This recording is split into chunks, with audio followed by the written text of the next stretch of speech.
राधा स्वामी जी। बाणी बाणी संत लाओ से। आज के सत्संग वीडियो का विषय है निष्काम कर्म क्या है। निष्काम कर्म कैसे किया जाता है। निष्काम कर्म करते हुए निष्काम जीवन कैसे जिया जाता है। तो चलिए इसी विषय के संदर्भ में आज की सत्संग वीडियो आरंभ करते हैं। बाणी है लाओ त्से का तीसरा सूत्र। इसीलिए यदि जीवन के रहस्य की अतुल गहराइयों को मापना हो तो निष्काम जीवन ही उपयोगी है। कामयुक्त मन को इसकी बाह्य परिधि ही दिखती है। जैसा कि पिछली वीडियोस में हमने जाना कि जिस रास्ते पर चला जा सके वह रास्ता नहीं, जिस सत्य पर बोला जा सके वह सत्य नहीं। और हमने ये भी जाना कि अनाम है अस्तित्व का जन्मदाता और नाम है वस्तुओं की जननी। अगर आप जी को ये नहीं पता कि अनाम कैसे इस दुनिया का जन्मदाता है और नाम कैसे इस दुनिया में जो वस्तुएं हैं उसकी जननी है, तो आप कृपया पुरानी सत्संग वीडियोस को अवश्य सुनिए। ऐसे दो सूत्रों के बाद लाओ त्से का तीसरा सूत्र है देयरफॉर, इसीलिए। तो सबसे पहले तो इसीलिए को समझ लेना ज़रूरी है, फिर हम सूत्र को समझ पाएंगे। आश्चर्यजनक लगता है एकदम से, क्योंकि पहली दो बातों से तीसरे सूत्र का ऐसा कोई संबंध नहीं है जिससे देयरफॉर से जोड़ा जा सके। सच को कहा नहीं जा सकता, परमात्मा को व्याख्यान नहीं किया जा सकता, ऐसा कोई मार्ग नहीं जिस पर चला जा सके। अनाम है अस्तित्व वस्तुओं का जगत, नाम का जगत है। इसीलिए जो चित्त काम से जुड़ा है, जो मन काम वासना से जुड़ा है, वह जीवन की अतल गहराइयों को, जीवन के रहस्य को नहीं जान पाएगा। जान पाएगा केवल जीवन की बाह्य परिधि को। देयरफॉर, इसीलिए तो तभी जोड़ा जाता है जब नीचे आने वाली बात ऊपर गई बातों से निर्गमित होती हो, निकलती हो, निस्तृत होती हो। पहली दो बातों से ही तीसरी बात निकलती हो, तभी उसे इसीलिए से जोड़ा जाता है। लेकिन काम से भरे हुए मन का शब्द से भरे हुए मन से क्या संबंध है। ऐसा रास्ता जिस पर चला ना जा सके, ऐसे रास्ते का काम वासना से भरे हुए मन से क्या संबंध है। ऐसे अस्तित्व को जिसे नाम न दिया जा सके, उसका काम वासना से भरे हुए चित्त से क्या संबंध है। प्रगट दिखाई नहीं पड़ता, अप्रगट है। इसीलिए लाओ त्से के इसलिए शब्द को, इस देयरफॉर को समझने में बड़ी कठिनाई पड़ती रही है। पहले संबंध को थोड़ा देख ले। असल में जो वासना से भरा है वह कहीं पहुंचना चाहता है, कहीं पहुंचने की इच्छा ही वासना है। पहले तुम लोग धन के पीछे दौड़ते थे, पद के पीछे दौड़ते थे, प्रतिष्ठा के पीछे, घरवार, यार दोस्त, रिश्तेदारों के पीछे दौड़ते थे। जब तुम लोगों ने नामदान ले लिया या गुरु दीक्षा ले ली, अब तुम लोग परमात्मा के पीछे दौड़ने लगे। ये जो इच्छा है, ये दौड़ है। चाहे इच्छा तुम्हारी परमात्मा की हो, चाहे इच्छा तुम्हारी सचखंड को उपलब्ध होने की हो, या चाहे मोक्ष को उपलब्ध होने की हो, है तो ये इच्छा, है तो ये वासना। तो जो वासना से भरा है वही कहीं पहुंचना चाहता है। कहीं पहुंचने की इच्छा ही वासना है। इसीलिए अगर तुम लोगों को परमात्मा होना है तो इच्छा का ना होना ही सबसे ज़्यादा ज़रूरी बात है। वो इच्छा चाहे परमात्मा की हो, चाहे संसार की हो, क्योंकि इच्छा तो इच्छा है। अब कर्म चाहे अच्छा है चाहे बुरा है, कर्म सिर्फ कर्म है, करना तो ना मिटा। अब तुम उल्टे दौड़ो या सीधे दौड़ो, दौड़ तो दौड़ है। तुम बैठे तो हो नहीं, बैठे हो तो बस बैठे हो। गाड़ी तुम आगे की तरफ दौड़ा रहे हो या पीछे की तरफ दौड़ा रहे हो, इससे कोई फर्क नहीं पड़ता। उसी तरह से तुम चाहे संसार में दौड़ो, चाहे संसार को पाने की इच्छा व्यक्त करो, या चाहे परमात्मा सचखंड मोक्ष आदि पाने की इच्छा व्यक्त करो, ये सभी इच्छा वासना है, दौड़ है। तो कहीं पहुंचने की इच्छा ही वासना है। मैं जो हूँ, अगर मैं वही होने से राजी हूँ तो मेरे लिए सब रास्ते बेकार हुए, मेरे लिए कोई रास्ता ना रहा। जब मुझे कहीं जाना ही नहीं है, जब मुझे कहीं पहुंचना ही नहीं है, तब मेरे लिए किसी भी रास्ते का कोई प्रयोजन भी ना रहा। मुझे कहीं पहुंचना है, मुझे कहीं जाना है, दिल्ली, चंडीगढ़ या मुंबई जाना है, मुझे कुछ होना है, मुझे कुछ पाना है, तो फिर रास्ते अनिवार्य हो जाते हैं। यात्रा ही ना करनी हो तो रास्तों का क्या प्रयोजन है। अगर मैं घर पे बैठा रहूं अपनी चारपाई पे, मुझे कहीं जाना ही नहीं है, तो मैं क्या करूंगा रास्तों का। लेकिन यात्रा करनी हो तो रास्ते का प्रयोजन है। हम जितने रास्तों का निर्माण करते हैं वे सभी वासना के रास्ते हैं। कोई भी रास्ता बिना कामना के निर्मित नहीं होता। यद्यपि कामना का मार्ग से कोई संबंध नहीं है। कामना यानी इच्छा, इच्छा का संबंध है मंजिल से। पर कोई भी मंजिल बिना रास्ते के नहीं पहुंची जा सकती, और कोई भी वासना बिना रास्ते के पूरी नहीं की जा सकती। कोई भी इच्छा हो चाहे, और कोई भी इच्छा को पूरा करना हो तो साधन ज़रूरी है। तुम बस में जाते हो, तुम ट्रक में जाते हो, पैसा कमाते हो, धन कमाते हो, इच्छा को पूरा करना है तो साधन ज़रूरी है। वासना तो कहीं पहुंचने की आकांक्षा है। कोई दूर का तारा वासना से भरे चित्त में चमकता रहता है और कहता है, यहाँ आ जाओ तो शांति मिलेगी, यहाँ आ जाओ तो सुख मिलेगा, यहाँ आ जाओ तो आनंद पाओगे। जहाँ तुम खड़े हो वहाँ आनंद नहीं है। यहाँ जहाँ यह वासना चमकती है किसी तारे को, वहाँ आनंद है। और हम में और उस तारे में बड़ा फासला है। उसे जोड़ने के लिए रास्ता बनाना पड़ता है।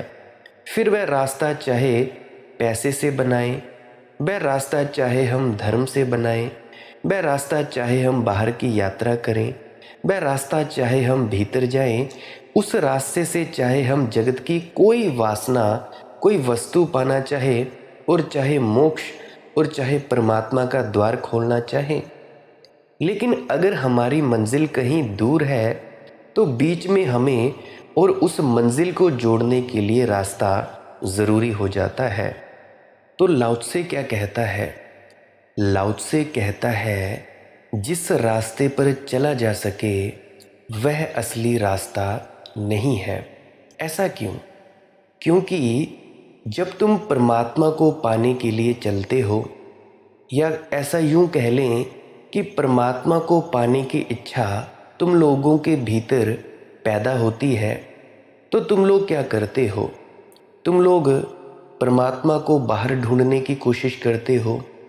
ऋषि मुनियों के पास जाते हो, इस संत के पास चले गए, उस संत के पास चले गए, ब्यास वालों के पास चले गए, पंजाब में चले गए, आगरा में चले गए, चंडीगढ़ में चले गए, मुंबई चले गए, साउथ अफ्रीका चले गए। तो ये जो तुम्हारा चलना है ये असली रास्ता नहीं है। क्यों? क्योंकि तुम्हें अपने जब भीतर ही उतरना है तो तुम्हें किसी रास्ते की ज़रूरत ही क्या है? तुम्हें क्या अपने तक पहुंचने के लिए किसी रास्ते की ज़रूरत है? बिल्कुल नहीं। अब तुम लोग अपने घरों में बैठे हो, मुझे सुन रहे हो, YouTube के माध्यम से तुम लोगों के कानों में मेरी वाणी पड़ रही है।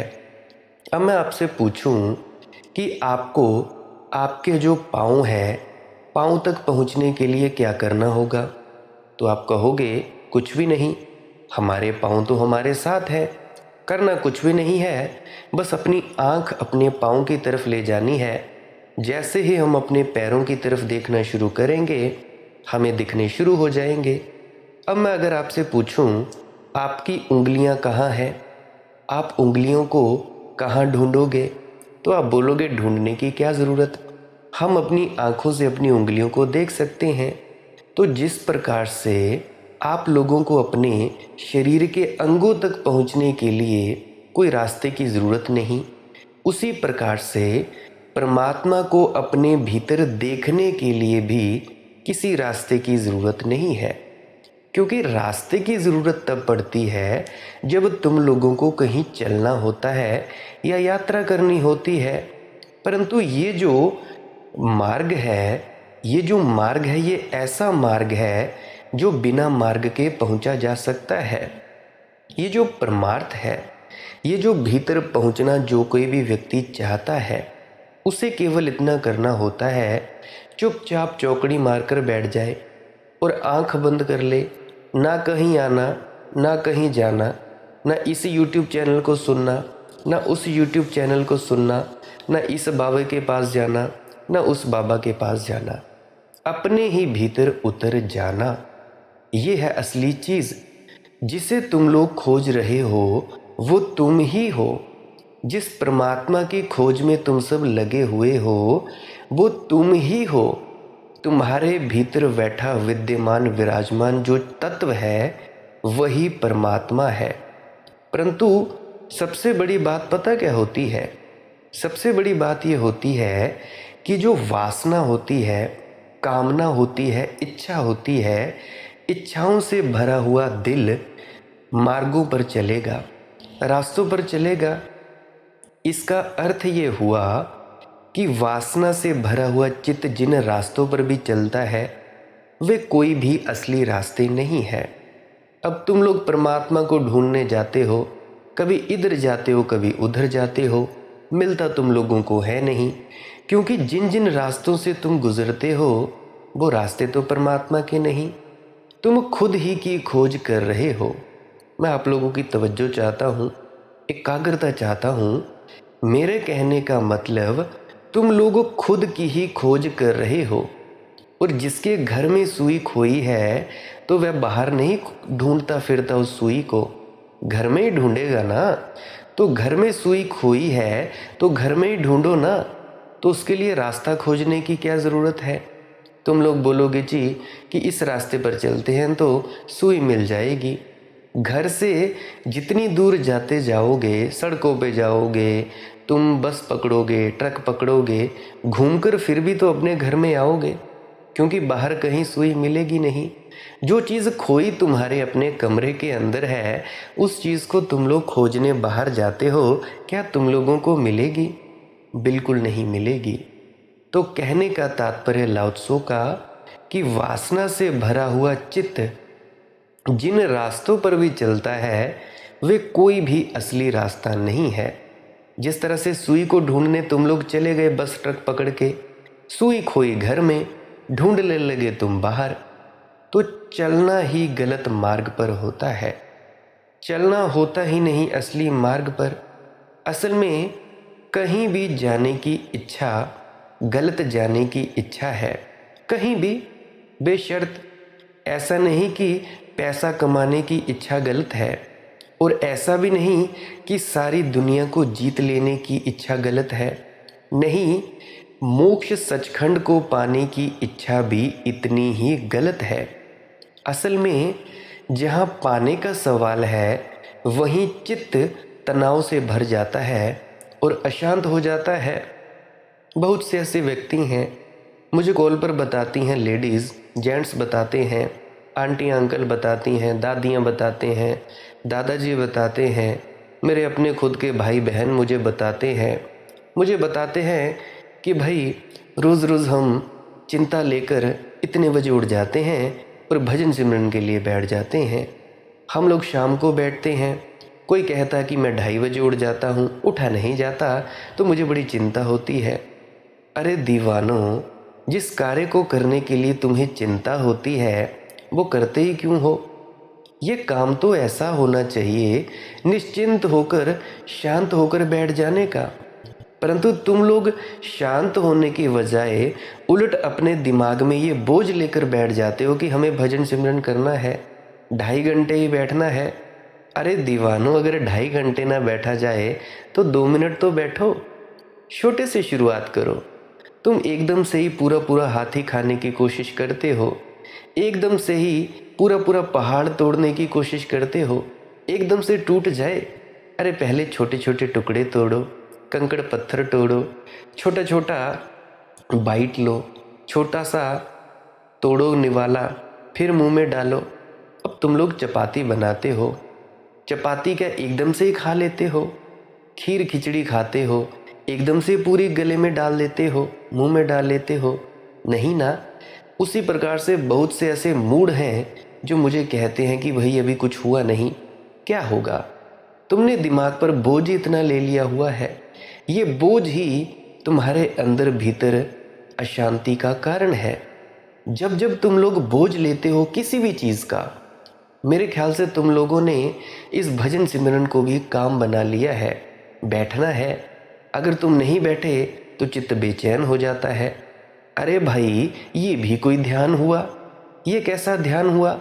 ये तो ऐसे ही हुआ जिस प्रकार से सिगरेट पीने को वाले को सिगरेट की तलब लगती है, शराबी को शराब पीने की तलब लगती है, उसी प्रकार से तुम लोगों को भजन में बैठने की तलब लगती है। ये भी कोई बात हुई? भजन में बैठना तो तुम्हारा शौक होना चाहिए, एक आनंद होना चाहिए, बोझ नहीं होना चाहिए। अगर किसी दिन नहीं भी हुआ कोई बात नहीं, सुबह नहीं हुआ शाम को बैठेंगे, शाम को नहीं हुआ अगले दिन बैठेंगे। बहुत से मुझसे पूछते हैं कि मनदीप भाई तुम भजन सिमरन कब करते हो? अब मैं उनसे क्या कहूँ? परमात्मा जब उतरता है वो उतरता है। अब मेरे बताने से, मेरे करने से थोड़े ना उतरता है। वो चाहे दोपहर के 12 बजे उतरे, वो चाहे शाम के 6 बजे उठे, 6 बजे उतरे मेरे अंदर। जब उतर आता है तो ध्यान हो जाता है, उतर आता है तो मस्ती आ जाती है। मेरे बस में कोई बात नहीं है, क्योंकि मैं सोचता ही नहीं हूँ कि मुझे कुछ करना है, मुझे भजन सिमरन में बैठना है या मुझे मौन होकर बैठना है। मैं कुछ भी नहीं सोचता, ना मैं बोझ लेता हूँ। कभी कभी तो 4-4 दिन परमात्मा नहीं उतरता है भीतर, कभी कभी तो हफ्तों हो जाते हैं, महीनों हो जाते हैं। क्या पता कब उतरे उतरे ना उतरे। पर हाँ, एक बात अवश्य है, जब भी प्रवचन करने लगता हूँ, सत्संग करने लगता हूँ, तब ज़रूर उतरता है 1 घंटा। ये टाइम फिक्स है। कभी भी बैठ जाऊँगा, कभी भी किसी भी वक्त बैठ जाऊँगा, ये परमात्मा का है कि वो उस वक्त उतरेगा ही उतरेगा, और जो उसे बोलना होता है बोल जाता है, जो उसको बुलवाना होता है मेरे इस मुंह के द्वारा बोल जाता है। मेरा इसमें कुछ नहीं है। अगर किसी को बातें बुरी लगती हो तो परमात्मा को गालियाँ निकालना, मुझे ना निकालना, क्योंकि मेरा कोई इसमें हाथ नहीं, मैं विवश हूँ। अरे इतनी बड़ी सत्ता के सामने, इतनी बड़ी ताकत के सामने ये घास का तिनका, ये रेत का कण क्या कर सकता है? तुम लोग ज़रा सोचो। मेरा कोई वश नहीं, जो वो बोलना चाहता है वो बोलता ही जाता है। खैर, मैं आगे बढ़ता हूँ। तो किसी भी चीज़ को बोझ लेकर नहीं करना है, आनंदित होकर करना है। अगर कभी कभी परमात्मा उतरे तो सारा सारा दिन उतरता रहता है। अब मैं कभी किसी के कॉल नहीं उठाता तो वो लोग नाराज़ हो जाते हैं, पता नहीं मनदीप भाई में कितना एटीट्यूड आ गया है। नहीं भाई, ऐसी कोई बात नहीं है। वो कुछ करने ही नहीं देता। 24-24 घंटे, 38-38, 36-36, 48-48 घंटे वो उठने ही नहीं देता। मेरा क्या कसूर है? मेरा इसमें कोई कसूर नहीं है। कभी कभी नहीं उतरता तो नहीं उतरता। इसका कारण क्या है कि जब वो आता है वो आता है। मैं बस ये इसकी बात की तैयारी रखता हूँ कि जब वो आए तो मैं सब काम धंधे छोड़ के बस उसे आने देता हूँ। मैं छेड़छाड़ नहीं करता, तो मुझे कोई चिंता ही नहीं है। मैं दिमाग में बोझ ही नहीं लेता कि आज बैठा नहीं गया, कल बैठा नहीं गया, हाय इतने दिन हो गए, क्या होगा मेरा, क्या नहीं होगा। देखो भैया, अगर तुम लोगों से सच कहना चाहूँ, ना तो मुझे मोक्ष चाहिए, ना तो मुझे सचखंड चाहिए, मुझे कुछ भी नहीं चाहिए। और ना मेरी कोई इच्छा है, ना मेरी कोई आकांक्षा है। हाँ, दैनिक ज़रूरतें जो होती हैं उसके लिए काम धंधा कर लेता हूँ। घर से बाहर निकलना मुश्किल होता है फिर भी निकल लेता हूँ। सब्ज़ी वगैरह खरीदनी होती है या कुछ सामान खरीदाना होता है मेरी घरवाली द्वारा, वो मुझे ले जाती है, परंतु फिर भी मुझे नहीं पता होता कि हो क्या रहा है। सबसे ज़्यादा अड़चन जो होती है वो मेरी पत्नी को होती है कि भाई ये जाता नहीं कहीं भी, इसको उठाओ ये उठता नहीं। उसको भी पता है कि इसका कोई कसूर नहीं। अगर कहीं जाना हो तो 2-3 दिन पहले मेरे दिमाग में डालना पड़ता है कि भाई हमने फ़लाने दिन ऐसे ऐसे जाना है, तो तुम ज़रा अपने को संभाल कर रखना। ऐसी ऐसी बात हो जाती है। तो भाई मैं सिर पर बोझ नहीं लेता कि वो आए नहीं आए, जो होता है होने दो। मुझे कोई मोक्ष सचखंड नहीं चाहिए। ये चीज़ें तुम लोग ही रखो, तुम्हारे लिए ही बेहतर। तुम लोग डरे डरे परमात्मा की भक्ति करते हो, लालच में आकर करते हो। तुम लोगों के अंदर वासना है, वासना में आकर तुम लोग परमात्मा की भक्ति करते हो। अरे परमात्मा की भक्ति तो एक आनंद होना चाहिए, बोझ नहीं सिर पर ले लेना। अगर कभी नहीं हुआ तो ना हुआ, सोचते क्यों हो? दोषपूर्ण हृदय से क्यों भर जाते हो कि भाई अभी नहीं हुआ, आज 2.5 घंटे नहीं बैठा गया, क्यों सोचते हो? बहुत से मूड हैं, मनदीप भाई इतने दिन हो गए, 1.5 साल हो गया, 5 साल हो गए, 20 साल हो गए, कुछ हुआ नहीं। क्या हो? तुम में जल्दबाजी ही बहुत है। मैं तुम लोगों में जल्दबाजी देखता हूँ। मैक्सिमम जितने लोगों से मैंने बात की, 98% लोगों से मैंने बात करके ये पाया, 98% लोगों की जो पकड़ है वो संसार से है। कहने को तो कहते हैं कि हम सत्संगी हैं, हम ये हैं, हम ब्यास जाते हैं, हम आगरे के सत्संगी हैं, हम फलाने गुरु के शिष्य हैं, हम उस गुरु के चेले हैं, परंतु बात नहीं, अमल नहीं करते। अमल नहीं करते कि गुरु क्या कहता है। गुरु 40-40 साल बोल बोल के मर जाते हैं, अगला गुरु गद्दी पर बैठ जाता है, अगला गुरु भी मर जाता है, बोलता बोलता समझाता समझाता, पर तुम लोगों के कानों पर जूं नहीं रेंगती। अरे भाई रेंगे भी क्यों? तुम्हें सबसे ज़्यादा प्यारा ही ये है संसार, चाहिए तुम्हें संसार। संसार की पकड़ तुम में बहुत ज़्यादा है, काम वासना से भरा हुआ तुम्हारा चित्त, और तुम लोग चाहते हो हम अपने भीतर बैठे परम तत्व को मिल जाएं, अपने स्वयं से मिल जाएं। भाई ऐसा कभी नहीं होता, ऐसा कभी होगा ही नहीं। तुम लोग संसार भी पालो और परमात्मा भी पालो। पहले परमात्मा को उपलब्ध हो जाओ, फिर तुम्हारे लिए ये संसार भी आनंद का कारण बन जाएगा। नहीं तो ये सुखों दुखों की नगरी है, कभी सुख आएगा कभी दुख आएगा, या कभी दुख आएगा तो कभी सुख आएगा। सिक्के के पहलू की तरह उछलते जाएंगे। सुख उछला दुख आ गया, दुख उछला सुख आ गया, ऐसे ऐसे तुम चलते हो। तो ऐसा नहीं करना है। चिंता नहीं लेनी है कि भाई 5 साल हो गए, 10 साल हो गए। तुम जितनी ज़्यादा जल्दबाजी करते हो उतना ही ज़्यादा तुम दूर फेंक दिए जाते हो। जल्दबाजी सबसे बड़ी दुविधा है, सबसे बड़ी समस्या है, तुम्हारे ना पहुंचने का कारण है। अगर तुम जल्दबाजी छोड़कर चुपचाप मौन होकर बैठ जाओ, सभी पकड़ें छोड़ दो, सभी चिपकाहटें छोड़ दो, तुम लोग चुपचाप बैठ जाओगे, 1 सेकंड लगेगा तुम्हें अपने भीतर जाने में, तुम्हें अपने आप को पहचानने में। सोक्रेटिस कहता था no thy self, no thy self, खुद को पहचानो। रमन ऋषि भी यही कहते थे, खुद को जानो। यही मैं तुम लोगों को कहता हूँ। अरे दीवानो तुम लोग खुद को पहचानो, तुम परम तत्व हो, तुम सच्चिदानंद श्वेत केतु हो, तुम बादशाहों के बादशाह हो। क्या तुम लोग इन फालतू के झंझटों में पड़े हुए हो? तुम सभी सपना ले रहे हो कि तुम संसार में हो। ये संसार सपनों का है। फिलहाल के लिए तुम लोगों को असली दिख रहा है, ये कोई असली बात नहीं है। असली बात नहीं है, क्योंकि मैंने देख लिया हर चीज़ हो रही है मन के द्वारा हो रही है। मेरा अपना खुद का शरीर मन ने बनाया, आपका शरीर मन ने बनाया। कहने को तो कह देते हैं परमात्मा ने बनाया।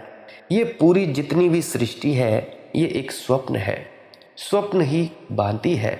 ब्रह्म सत्यम जगत मिथ्या, कि ब्रह्म ही सत्य है। ब्रह्म यानी परम आत्मा, परम आत्मा ही सत्य है, बाकी ये संसार झूठ है। तुम लोग जब सपना देखते हो, सपना देखते हो, सपने के अंदर कुछ ना कुछ बन जाते हो। कोई डॉक्टर बन जाता है, कोई इंजीनियर बन जाता है, कोई कहीं जाता है तो कोई कहीं जाता है।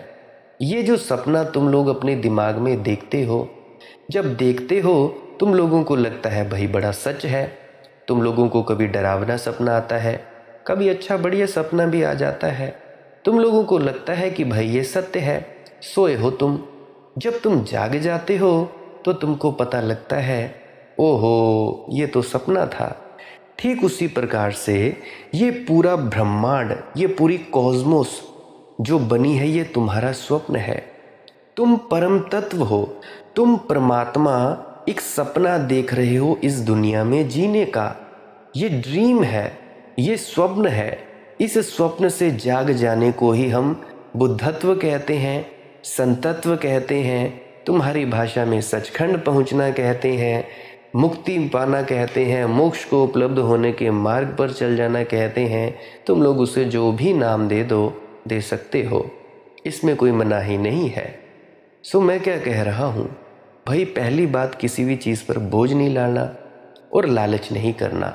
बैठो, आनंद के लिए बैठो, बस बैठो, बिना किसी इच्छा के बैठो, बिना किसी चाहत के बैठो। बैठो क्योंकि बैठना है और कुछ नहीं करना, कहीं आना नहीं, कहीं जाना नहीं। मैं तो कहता हूँ यहाँ तक ये जो तुम जाप भी करते हो ये भी छोड़ दो। परंतु कुछ लोग हैं वो सीढ़ियों के आदी हैं।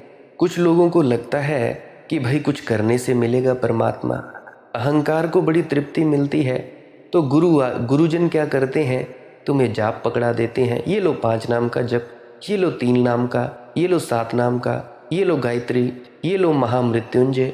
ये जो जाप है ये भी तुम्हारे मन में खलल पैदा करता है। परम चुप्पी में, परम मौन जब तुम हो जाते हो तो कोई शब्द नहीं उठता, कोई कुछ नहीं उठता। जब तुम लोग गहरी नींद में होते हो तो कोई शब्द नहीं उठता, कोई विचार नहीं होता। ठीक ठीक उसी प्रकार में जब तुम परम मौन हो जाते हो तो कोई अंदर से विचार नहीं उठता, कोई शब्द नहीं उठता। कह देते हैं तुम्हारी भाषा में कि मन मर गया। मन चलता है, बड़े दूर चलता है। मन दूर बैठा, तुम दूर देख रहे हो, ऐसा होता है। तो शुरू में तुम लोग कर सकते हो जप सिमरन से, करते जाओ, जपते जाओ, जपते जाओ, जपते जाओ, इतना तेज तेज जपते जाओ सब दुनिया भूल जाए। 15 से 20 मिनट करो और उसके बाद शब्द धुन को सुनो, शब्द धुन को सुनो, प्रकाश को देखो। तुम लोग सिमरन करते वक्त, शब्दों का जाप करते वक्त अपने सद्गुरु के चेहरे का सहारा ले सकते हो। अपने सद्गुरु की आंखों को याद करने की कोशिश करो या माथा याद करने की कोशिश करो। अगर हो सकता है तो ठीक है, अगर नहीं होता तब भी कोई बात नहीं, कोई बड़ी बात नहीं है। तब तुम अंधेरे की तरफ ही देखते जाओ। देखते देखते देखते तुम्हारे भीतर एक, जैसे बाहर सूरज निकलता है ना, इसी प्रकार से एक रोशनी निकलेगी। ये रोशनी तुम्हारे पूरे शरीर को भर देगी। जब भर देगी तो उसके बाद तुम्हारा तीसरी आंख खुलेगी। जब तीसरी आंख खुलेगी उसके बाद रास्ता बिल्कुल सुगम है, बड़ा ही आसान है। ध्यान तुम फिर करोगे नहीं, ध्यान होगा, खुद ब खुद ही होगा। तुम बैठोगे तब ध्यान, उठोगे तब ध्यान, खाओगे पियोगे नहाओगे, जहाँ मर्जी जाओगे ध्यान ही ध्यान। तो सबसे पहला कदम तुम्हारी तरफ से, तुम लोग किसी भी तरह से एकाग्र होकर अपनी तीसरी आंख खोल लो। एकाग्र होकर शब्द धुन को सुन के और प्रकाश को देखते देखते तीसरी आंख खुल जाएगी, तीसरा तिल तुम्हारा खुल जाएगा, या ऐसा कह सकते हैं तीसरे तिल पर पहुंच गए। उसके बाद तुम्हारी यात्रा बहुत ही ज़्यादा सुगम है।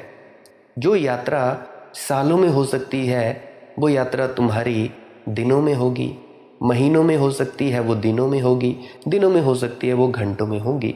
बहुत ही फास्ट चीज़ है।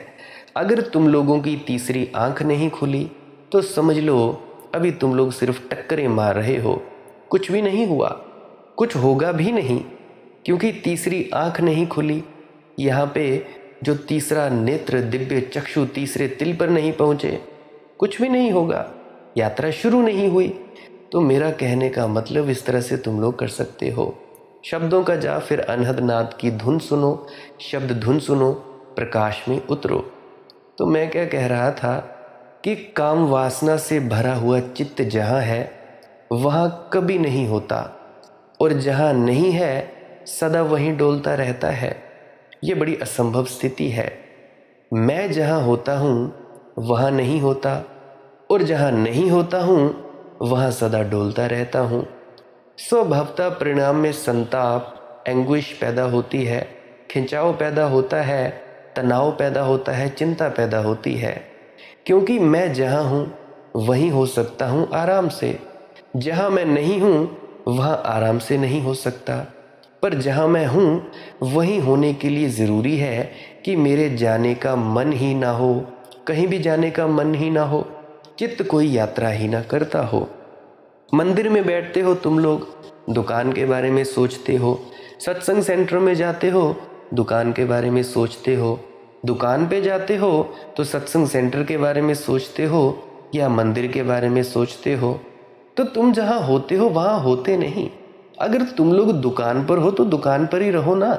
अगर तुम लोग मंदिर में हो तो मंदिर में ही रहो। अगर तुम लोग भजन सिमरन में हो तो बाकी संसार भूल जाओ। कोई मरे चाहे जिया, आपको क्या लेना देना है। आप ऐसा ही समझो आप मर गए। 1 घंटे के लिए मर क्यों नहीं जाते, मर जाओ। अब कोई व्यक्ति मरा हुआ होता है, तुम उसके कान में बोलो कि भाई तुम्हारा फलाना मित्र आया है, क्या वो जागेगा? नहीं जागेगा। उसके कान में बोलो कि भाई तुम्हें करोड़ों लाखों अरबों की लॉटरी लगी है, क्या वो उठेगा? बिल्कुल नहीं उठेगा। अब उसे बोलो कि भाई तुम्हारा काम धंधा पीछे छूट रहा है, क्या वो उठेगा? नहीं उठेगा, मुर्दा है। उसी प्रकार से 1-1.5 घंटे के लिए मुर्दा क्यों नहीं हो जाते तुम लोग? मर जाओ 1 घंटे के लिए, भूल जाओ कि संसार है, भूल जाओ पति है, भूल जाओ पत्नी है, भूल जाओ बच्चे हैं, भूल जाओ बाहर का संसार है। पर मैं उन गृहिणियों से ज़रूर कहना चाहता हूँ कि जिनके बच्चे छोटे छोटे हैं वो अपने बच्चों की देखभाल ज़रूर किया करें, क्योंकि तब तो भजन होता नहीं। परंतु फिर भी उनको जब भी मौका मिले, 10 मिनट का भी मौका मिले, तो भूल जाएं कि मेरा बच्चा है, ये मेरा बच्चा पैदा है। जब आंख बंद करें सब भूल जाओ, जिस तरह से तुम नींद में भूल जाते हो। नींद में भूल जाते हो क्या तुम्हारा बच्चा, क्या तुम्हारा पति, क्या तुम्हारी पत्नी, क्या यार दोस्त, क्या रिश्तेदार, क्या काम धंधा। तो चौकड़ी मारकर ध्यान में भूल जाओ, सब भूल जाओ कि सब मर गए, या तुम भूल जाओ तुम मर गए। इस तरह से होती है साधना, इस तरह से होती है भजन बंदगी, तब आता है आनंद। बैठे हो तुम चौकड़ी मारकर, भजन बंदगी कर रहे हो, मन तुम्हारा तुम्हारी जायदादों में, तुम्हारे डॉलर कमाने में, तुम्हारे गाड़ियाँ चलाने में, तुम्हारे बिजनेस करने में, तो मन तुम्हारा तो भाई वहाँ नहीं है जहाँ होना चाहिए। मन तुम्हारा तो मंदिर में होना चाहिए ना, तुम्हारे मन रूपी मंदिर में, मन के अंदर। तुम अपने मन के अंदर होने चाहिए, पर तुम लोग बाहर घूम रहे हो। तो भूलना ही सबसे बड़ी बात है। सब भुला दो, कुछ भी याद आता है भूल ही जाओ। कोई जिए चाहे मरे, दुनिया में चाहे आग लग जाए, 1 घंटे के लिए मर जाओ, चाहे जो मर्जी हो जाए। जब आंख खोल लो फिर से तुम्हारा संसार तुम्हारे सामने। अब जब तुम आंख बंद कर लोगे, ध्यान में उतरोगे, तो क्या तुम्हारा पति बदल जाएगा? तुम पति ही रहोगी, पति ही रहेगा, तुम पत्नी ही रहोगी। क्या तुम्हारे बहन भाई यार दोस्त रिश्तेदार बदल जाएंगे? नहीं, तुम उनके वही रिश्तेदार रहोगे। क्या तुम्हारा काम धंधा कहीं जाएगा? बिल्कुल नहीं, वही काम धंधा वही रह जाएगा। तो भाई 1 घंटे के लिए जब मरना है तो वहीं रहो, जब दुकान पर जाना है तो दुकान पर रहो। कोई भी काम करना है उसमें पूर्णता से उतरो। इसीलिए कहता है लाओ त्से, देयरफॉर, इसीलिए वह कहता है कि काम वासना से भरा हुआ चित्त, इच्छा से भरा हुआ चित्त जीवन की अतल गहराई के द्वार नहीं खोल पाता है। केवल परिधि से, बाह्य परिधि से परिचित हो पाता है। रहस्य अनजाने रह जाते हैं, महल अपरिचित रह जाता है। महल के बाहर की दीवार को ही जीवन समझकर वासना से भरा हुआ चित्त जीता है, जिएगा ही, क्योंकि महल है यहीं और अभी, परमात्मा का मिलना है यहीं और अभी। और वासना से भरा चित्त सदा होता है कहीं और कभी। वह कभी भी हेयर एंड नाउ अभी और यही नहीं होता, कहीं और स्वप्न में। और ऐसा नहीं है कि वह जब वहां पहुंच जाएगा तो कोई स्थिति परिवर्तित होगी। आज जिस जगह मैं खड़ा हूं वहां सोचता हूं कहीं और होने के लिए, और जब वहां पहुंच जाऊंगा तो यही मन मेरे साथ फिर खड़ा हो जाएगा और कहीं और जाने की आकांक्षाओं के बीज पुनः निर्मित कर लेगा। हम सोचते हैं कि चलो चंडीगढ़ जाएं, चलो चंडीगढ़ वाले सोचते हैं हिमाचल जाएं, ठंडी ठंडी वादियों में हमारा मन लगेगा। पर जब हिमाचल पहुंचते हैं तब हम सोचते हैं कि भाई चंडीगढ़ ही अच्छे थे। जब तुम मुंबई होते हो तो सोचते हो कि चलो दिल्ली जाएं, चलो हिमाचल जाएं, दिल्ली वाले भी आते हैं हिमाचल में, हिमाचल जा आते हैं, बड़ा आनंद मिलेगा। हिमाचल में आ जाते हो फिर सोचते हो कि भाई दिल्ली ही अच्छे होते। अब मेरी पत्नी की बात सुनाता हूँ। शुरू शुरू में क्या हुआ, मेरे साथ इसकी शादी हुई, रहने लगे हम दोनों इकट्ठे। तो अब अक्सर जैसा कि लड़कियों को होता है कि शुरू शुरू में मायके जाती रहती हैं, तो इसका क्या सीन था, ये जब भी मुझे कहती कि चलो मायके चलते हैं, मैंने बोला चलो ठीक है, यहीं होशियारपुर में ही है। तो हम वहाँ जाते थे। तो जब वहाँ चले जाते थे 1 डेढ़ 2 घंटा होता था, चाय वगैरह खाना पानी होता था। खाना खा के ये फिर कहने लगती कि चलो अब घर ही चलते हैं। मैंने कहा अब क्या हुआ, तू ही तो कहती थी कि हमने इधर जाना है। कहती नहीं नहीं अब यहाँ मन नहीं लग रहा। तो ऐसे ही हम दौड़ते रहते हैं और ये बहुत मज़ेदार दौड़ है, क्योंकि जिस जगह के लिए हम दौड़ते हैं वहाँ पहुंचकर हम पुनः फिर किसी और जगह के लिए दौड़ने लगते हैं। असल में जिसे हमने पाने के पहले मंजिल समझा, पाने के बाद वह फिर पड़ाव हो जाता है। पाने के पहले लगता है वहाँ पहुंचकर सब मिल जाएगा, पहुंचकर लगता है कि ये तो केवल शुरुआत है और आगे जाना होगा। और हर बिंदु पर ठहराव के ऐसे ही लगता है और आगे जाना होगा। इसीलिए हम कहीं भी शांति से नहीं हो पाते हैं, एक क्षण को भी। तुम लोगों ने अपना घर बना लिया, अपनी गाड़ी बना ली, अपने घर में एक्टिवा रख ली, स्कूटी रख ली, बाइक भी ले ली, सब कुछ है तुम्हारे घर में, फिर भी तुम लोग दौड़ दौड़ते रहते हो। हमें ये भी चाहिए वो भी चाहिए। अरे भाई ये भी तो सोचो, चाहिए काहे के लिए? खाओगे तो वही 2 रोटी, चाहे 1 करोड़ कमाओ चाहे 10,000 कमाओ, क्या होगा? अब कोई होंगे जिनके पास कुछ भी नहीं है, नहीं है कुछ, उनको मान लेते हैं कि भाई उनको कुछ चाहिए। अब कोई गरीब व्यक्ति है, गरीब व्यक्ति इच्छा करे मेरा बढ़िया घर होना चाहिए, चलो ठीक है, मालिक ने मौज के बढ़िया घर दे दिया। फिर वो इच्छा रखता है कि एक पत्नी अच्छी होनी चाहिए, चलो पत्नी भी आ गई। फिर पत्नी आई, अच्छी है, फिर वो चाहता है बच्चे भी हो जाएं, चलो बच्चे भी हो गए। फिर वो चाहता है कि चलो अब ना गाड़ी होनी चाहिए, गाड़ी भी हो गई। फिर वो चाहता है कि भाई मेरी महीने की तनख्वाह होनी चाहिए 1 डेढ़ लाख रुपया, वो भी हो गई। सब कुछ है, मालिक ने सब कुछ दिया, फिर भी वो कमाए चला जाता है, कमाए चला जाता है। ज़रूरत के लिए नहीं सोचता कि मुझे जिसकी ज़रूरत है उसके लिए ही कार्य करे, पर नहीं, वह काम करेगा अपने जोड़ने के लिए। जो व्यक्ति जोड़ता है वो व्यक्ति, उसका समझ लेना, जिसका अभी जोड़ने पर पूरी तरह से वासना है, वो व्यक्ति अपने भीतर नहीं जा सकता। 24 घंटे एक ही रट लगी रहेगी, और कमाना है और कमाना है और कमाना है। तो भाई ये और आगे जाना होगा, ये कभी पूरा नहीं होता। ये पूरा होता है कब्र में या आग में। लकड़ियों के बीच आग लगाकर तुम्हें जला दिया जाता है, तुम्हें पूरे होते हुए लगता है कि हमारा एक बिंदु पर ठहराव आ रहा है, परंतु होता होता कुछ भी नहीं। इसलिए हम कहीं भी शांति से नहीं हो पाते, एक क्षण को भी। अभी मैं दरबार जाया करता हूँ, डेरा बाबा सखी सुल्तान। वहाँ पे बहुत से आते हैं, कहते हैं बाबा जी हम बाहर जाना चाहते हैं, हमें ये मिल जाए वो मिल जाए। मैक्सिमम जितने भी हैं सभी बाहर जाना चाहते हैं। अब जो बाहर चले गए, कनाडा चले गए, ऑस्ट्रेलिया चले गए, अमेरिका चले गए, वो फिर रोते हैं हमें घर जाना है। तो तुम लोग कहीं भी शांति से नहीं हो पाते। मैं देखता हूँ लोगों की शिकन, उनके दिमाग में कुछ और होता है और ज़ुबान पे कुछ और होता है। ये नहीं कि जो दिमाग में दिल में चल रहा है वो ज़ुबान पर बयान करें। जब ये व्यक्ति बाबा जी को कह रहे होते हैं तो मैं बाबा जी की शक्ल भी देखता हूँ और इन लोगों की शक्लों को भी देखता हूँ। कहते कुछ हैं, सोचते कुछ हैं। उनको देखकर तो मैं हंसता ही हूँ। बाबा जी को देखकर थोड़ा मुझे मुस्कुराहट आ जाती है कि भाई वाह, क्या लीला है। तो ऐसे ऐसे लोग हैं। लाओ त्से ने जानकर इन सूत्रों के पीछे देयरफॉर का उपयोग किया है, जैसे कोई गणित या तर्क में करता है। और जो निष्पत्ति ली है वह ये है, always stripped off passion we must be found. वासना से उखड़े हुए, वासना से उखड़े हुए।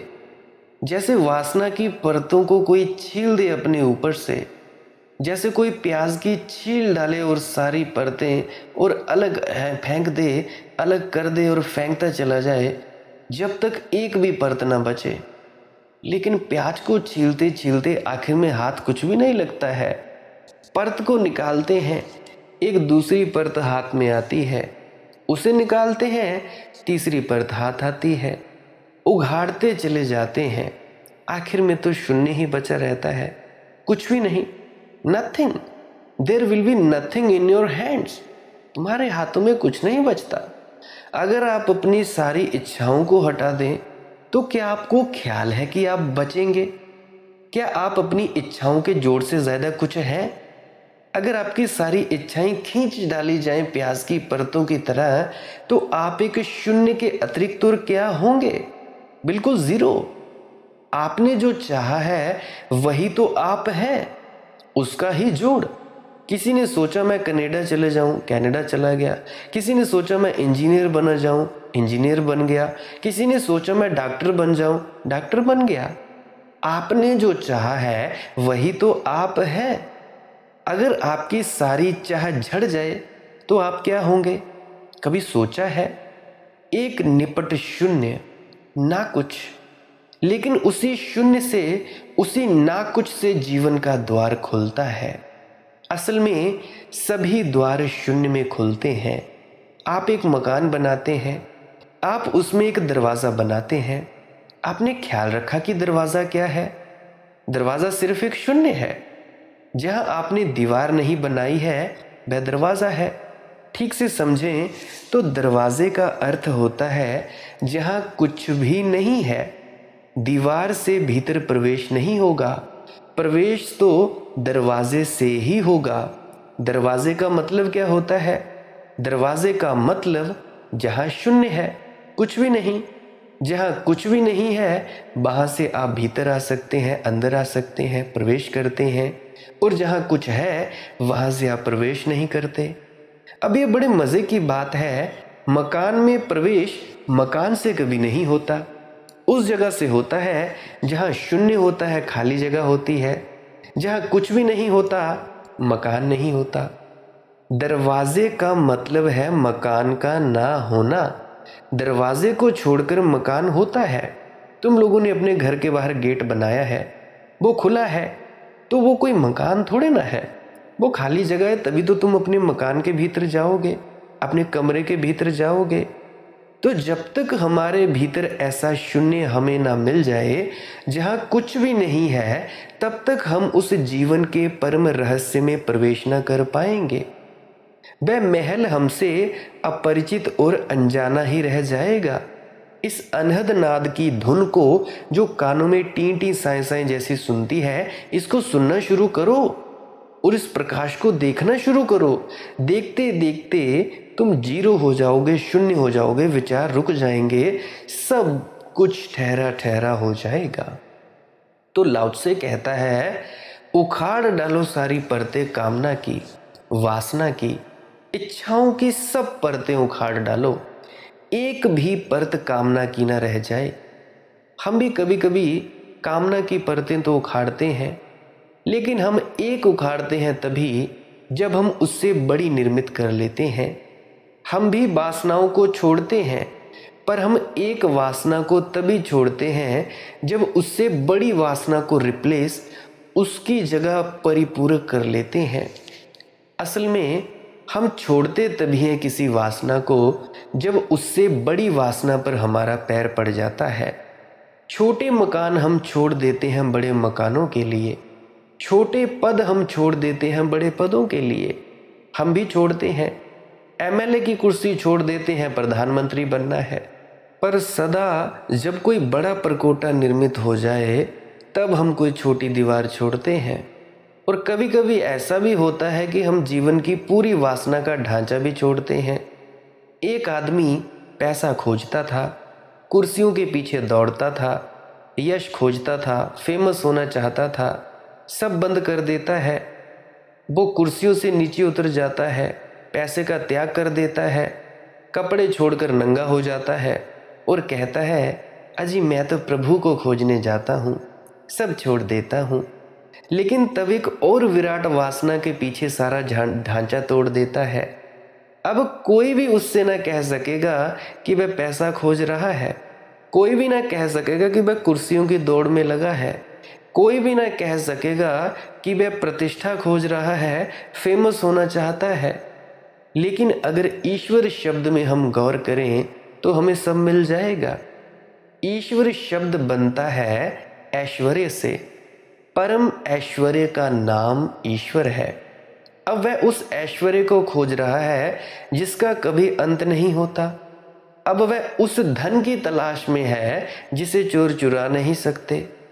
अब वह उस संपदा की खोज कर रहा है जिसे मृत्यु छीन नहीं सकती। पर सब खोज वही है। अब उसको कुर्सियों की खोज नहीं है, अब उसको कोई ओहदा नहीं चाहिए, अब उसको वो ओहदा या पद चाहिए जिससे वह वापस उतरना नहीं होता। अब वह उस प्रतिष्ठा की खोज कर रहा है जिसका कोई अंत नहीं है। लेकिन खोज जारी है, नाम उसने अपनी खोज का ईश्वर रखा है। ध्यान रहे, परमात्मा को कोई भी वासना का विषय ऑब्जेक्ट नहीं बना सकता है, और बनाएगा तो वहाँ ईश्वर को ना पाएगा, अपनी ही पुरानी वासनाओं को नए रूप में स्थापित पाएगा। मोक्ष को कोई वासना का विषय नहीं बना सकता, सचखंड को कोई वासना का विषय नहीं बना सकता, ऑब्जेक्ट नहीं बना सकता। और अगर बनाएगा तो मोक्ष सचखंड केवल एक नया जेल खाना सुंदर होगा, सोने से मड़ा हुआ होगा, फूलों से सजा हुआ होगा, पर एक नया जेल खाना ही सिद्ध होगा। असल में वासना हमें कभी भी जेल खाने से बाहर नहीं ले जा सकती। जहाँ तक चाह है वहाँ तक बंधन है। तो लाओ त्से कहता है, उखाड़ डालो, हटा डालो, एक एक परत को तोड़ दो काम वासना की। क्यों?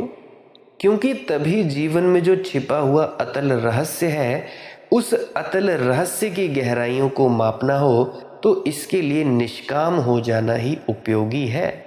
निष्काम का क्या अर्थ है भाई? निष्काम का अर्थ है समस्त कामनाओं से शून्य, कोई इच्छा नहीं। शांति की कामना मन में रह जाती है, ध्यान की कामना मन में रह जाती है, समाधि की कामना मन में रह जाती है। और मन बहुत चालाक है। मन कहता है कोई हर्ज नहीं, अब तुम्हें पद नहीं चाहिए, ध्यान तो चाहिए।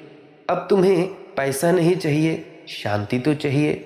और मन जीता है ना धन में, ना ध्यान में, ना शांति में, स्वर्ग में, ना नरक में। मन जीता है चाहत में, चाहने में, डिजायरिंग में। इसीलिए मन कहता है कोई भी विषय काम दे देगा, कोई हर्जा नहीं, पर कुछ तो चाहिए। निष्काम का अर्थ है कुछ भी नहीं चाहिए। और ध्यान रहे, मन की चालाकी बहुत गहरी है। यहाँ तक वह चालाकी कर सकता है कि कहे कि कुछ भी नहीं चाहिए, यही मेरी चाह है, निष्काम होना है, यही मेरी कामना है।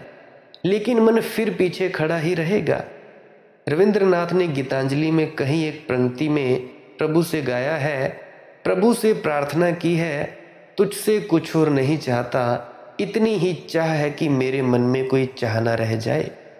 पर कोई फर्क नहीं पड़ता, कोई भी फर्क नहीं पड़ता है। और अगर कोई गहराई से देखे तो जो मांगता है कि मुझे 10,000 रुपये मिल जाएं, 10,000 डॉलर मिल जाएं, जो मांगता है कि मुझे एक बड़ा मकान मिल जाए, उसकी चाहत इतनी बड़ी नहीं जितनी रविंद्रनाथ की है। वह बेचारा बहुत दीन है, वह मांग ही क्या रहा है, उसकी मांग का मूल्य ही क्या है। रविंद्रनाथ कहते हैं, कुछ और नहीं चाहिए सिवाय इसके कि अचाह मिल जाए, चाहत के बाहर हो जाऊं, पर यह चाह है अंतिम, आखिरी, अति सूक्ष्म।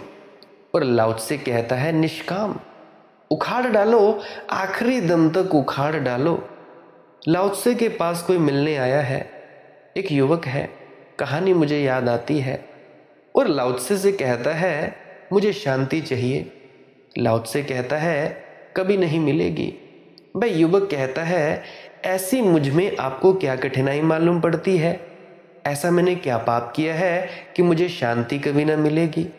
लाओ त्से कहता है, जब तक तू चाहेगा शांति को, चाहत रखेगा, इच्छा रखेगा, तब तक नहीं मिलेगी। हमने भी चाह कर देखा बहुत दिनों तक, और आखिर में पाया कि शांति की चाह जितनी बड़ी अशांति बन जाती है, उतनी जगत में कोई अशांति नहीं है। इस शांति को चाहना छोड़कर आ। एक और घटना मुझे याद आती है। लिंची के पास कोई एक साधक आया है और लिंची से कहता है, सब मैंने छोड़ दिया। लिंची कहता है, कृपा कर भैया, इसे भी छोड़ कर आ। वह युवक कहता है, लेकिन मैंने सब छोड़ ही दिया। लिंची कहता है, इतना भी बचाने की कोई ज़रूरत नहीं। अब कोई कहता है कि भाई हम बड़ी सेवा करते हैं, हम बड़ी निष्काम भावना से सेवा करते हैं, मैं उनसे अरदास करना चाहता हूँ, प्रार्थना करना चाहता हूँ कि भाई इसको भी छोड़ दो, इस अहंकार को भी अपने सिर पर लादे मत चलो। इतना सूक्ष्म है निष्काम का भाव। वह युवक कह रहा है कि मैंने सब छोड़ दिया। लिंची कहता है कि भाई कृपा कर इसे भी छोड़ा, इतने से को क्यों बचा रहा है।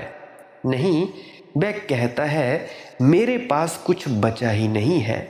लिंची कहता है, इसे भी मत बचा। वासना, कामना, चाहत, इच्छा बहुत घूम घूम कर अनेक अनेक दरवाजों से हमें पकड़ती है। निष्काम होने का क्या अर्थ है? निष्काम होने का अर्थ है, मैं जैसा हूं वैसा राजी हूं, अशांत हूं तो अशांत, बेचैन हूं तो बेचैन, बंधन में हूं तो बंधन में, दुखी हूं तो दुखी। मैं जैसा हूं, टोटल एक्सेप्टेबिलिटी, इसकी समग्र स्वीकृति। नहीं, मुझे इंच भर भी अन्यथा होने का सवाल नहीं है। जो हूं बस हूं। तो फिर कोई गति नहीं, फिर कोई मोटिवेशन नहीं, फिर कोई यात्रा कैसे शुरू होगी? फिर मन कैसे कहेगा कि वहां चलो वह पालो? मैं जो हूं सो हूं।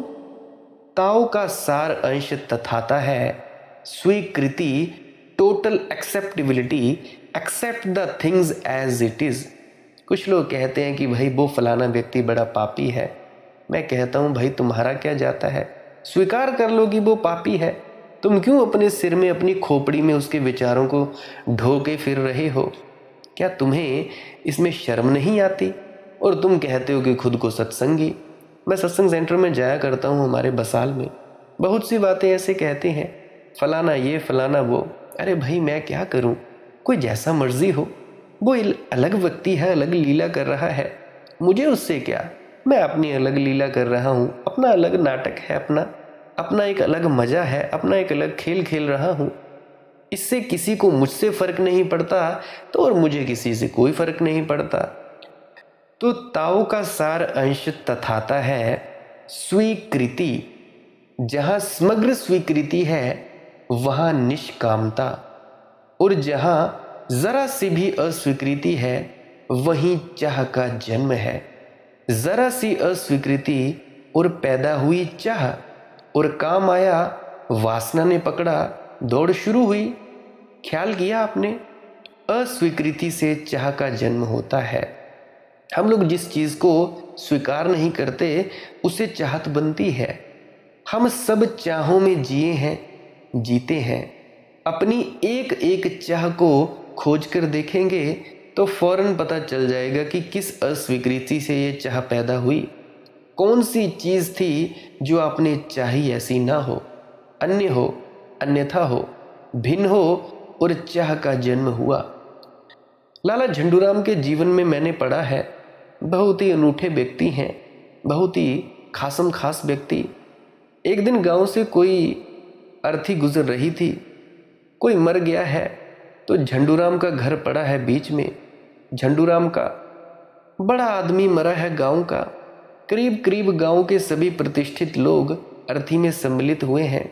झंडूराम का घर बीच में पड़ा देखकर सम्मानवश अनेक लोगों ने झंडूराम के झोंपड़े की तरफ हाथ उठाकर सलाम किया है, नमस्कार किया।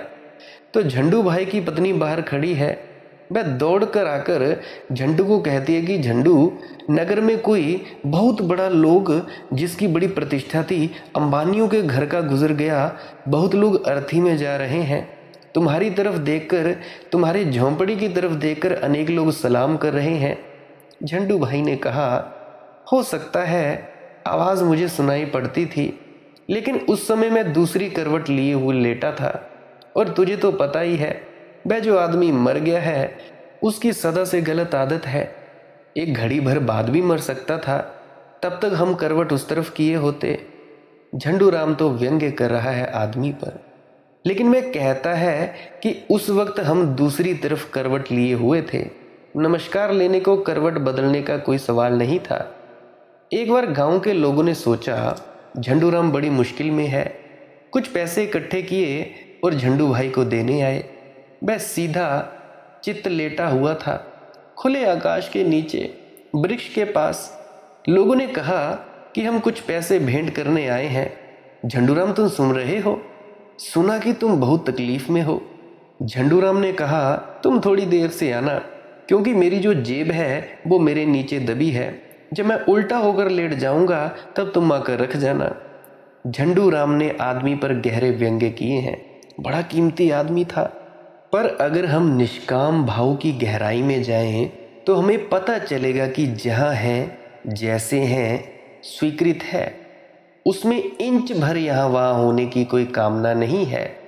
ना हो वैसी कामना तो लाओ त्से कहता है, जीवन के रहस्य को, अतल गहराइयों को छुआ जा सकता है, स्पर्श किया जा सकता है। और गहराइयों में ही जीवन है।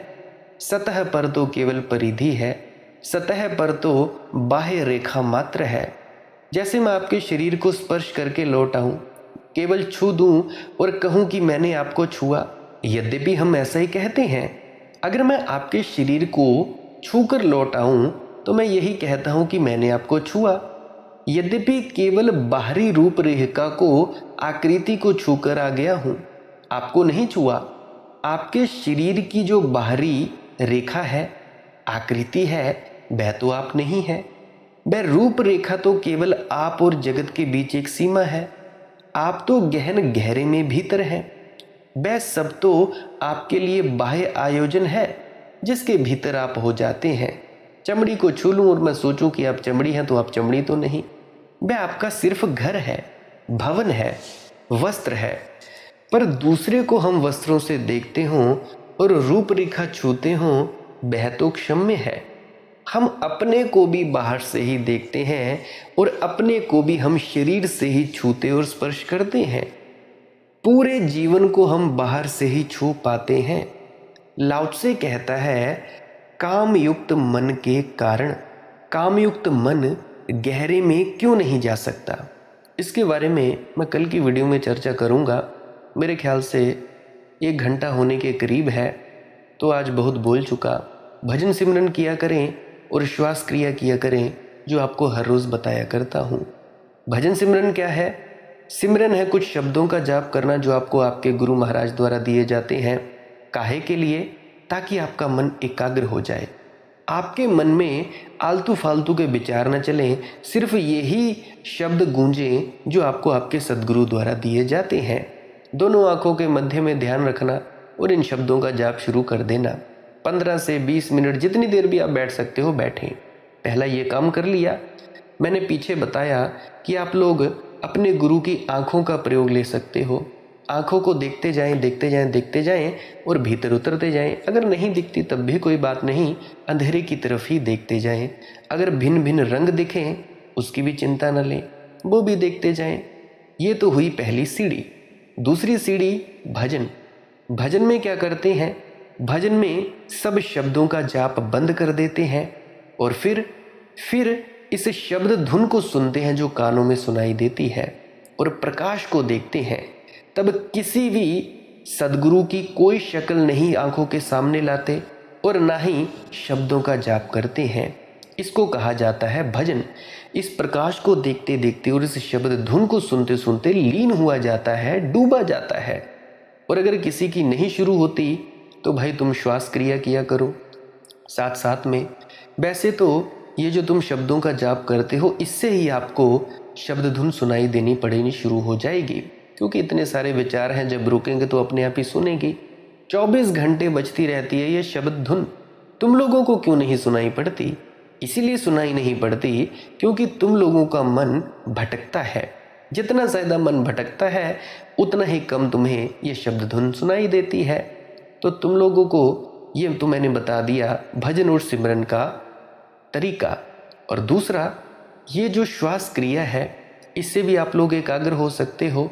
नाक से सांस लेना है, पूरा फेफड़ा भर जाए, पेट भर जाए और एकदम से छोड़ देना है। जैसे साधारण तुम लोग सांस लेते हो वैसे ही नाक से सांस लिया, फेफड़ा भर दिया, एकदम से छोड़ दिया। इस तरह से करते करते तुम लोग 15 से 20 मिनट तक करते जाओ। 15 से 20 मिनट तक करते जाओ। जब रुक जाओ, थक जाओ, तो एकदम से चुपचाप शांत होकर बैठ जाना है। आंख बंद रखनी है, बस बैठे रहना है और तुम्हारा ध्यान अपने आप दोनों आंखों के मध्य में चला जाएगा। अनहद नाद सुनाई देने लगेगी, शब्द धुन सुनाई देने लगेगी और तुम्हारे माथे के बीच में प्रकाश दिखाई देना शुरू हो जाएगा। अगर नहीं होगा जल्दी से, धीरे धीरे तुम लोग इस प्रक्रिया को करते जाओ, हो जाएगा। जो गैर नामदानी सज्जन है वो भी कर सकते हैं, नामदानी सज्जन वो भी कर सकते हैं। दोनों के लिए फ़ायदेमंद है। शरीर के लिए भी फ़ायदेमंद है, दिमाग के लिए भी फ़ायदेमंद है। किसी को नींद नहीं आती, रोज़ रोज़ किया करें तो भाई तुम लोगों को नींद भी आने लग पड़ेगी और चिंता से मुक्त हो जाएं। ये मत सोचें कि आज नहीं बैठा गया भाई, बड़ी भारी हमने भूल की। नहीं भाई नहीं, तुम लोग बस शांत होकर बैठा करो, हो चाहे ना हो। अगर किसी दिन मिस भी हो जाए तब भी कोई चिंता नहीं लेनी है, अगले दिन वहीं से बैठ जाए जहाँ से छोड़ा हुआ होता है। तो ये जो सांस क्रिया है, इसके बाद तुम लोगों ने चुपचाप बिना हिले डुले बैठे रहना है। जितनी देर बैठे रहोगे उतनी देर आनंद ही आनंद है। अगर तुम लोगों को नींद नहीं आती हो फिर ये करें। अगर कोई डिप्रेशन का मरीज है ये करें। किसी को आत्महत्या के विचार आते हैं फिर ये करें। जैसा मर्जी आप कर सकते हो, आपकी अपनी अपनी मौज है, अपनी अपनी इच्छा है। अगर इस प्रक्रिया को करके तुम्हारे अंदर एक वाइब्रेशंस उठें, हृदय कांपे, शरीर कांपे, ये होता है। रीढ़ की हड्डी में कुछ घूमता हुआ महसूस हो, ये भी होता है। दिमाग घूमे, ये भी होता है।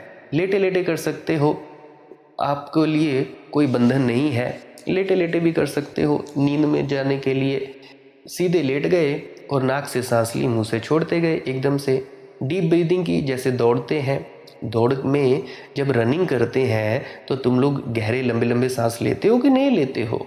लेते हो तो उसी प्रकार से इस प्रक्रिया को करें। और इसको कौन नहीं कर सकता?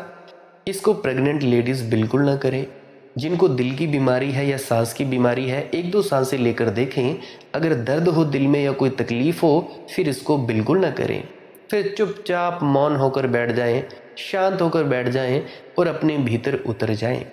क्योंकि ये कोई रास्ता नहीं है, तुम्हें खोज अंदर ही करनी होगी। परमात्मा तक पहुंचने का कोई रास्ता नहीं है, सिर्फ ये खोज है। ये खोज तुम अपने भीतर करोगे, भीतर पहुंच जाओगे, मिल जाएगा। नहीं पहुंचोगे, नहीं मिलेगा।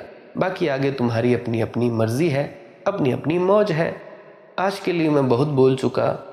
अब अगर आप जी को किसी को इस वीडियो से कुछ भी सीखने को मिला है तो इस वीडियो को लाइक कर सकते हैं और नीचे कमेंट सेक्शन में राधा स्वामी ज़रूर लिख सकते हैं।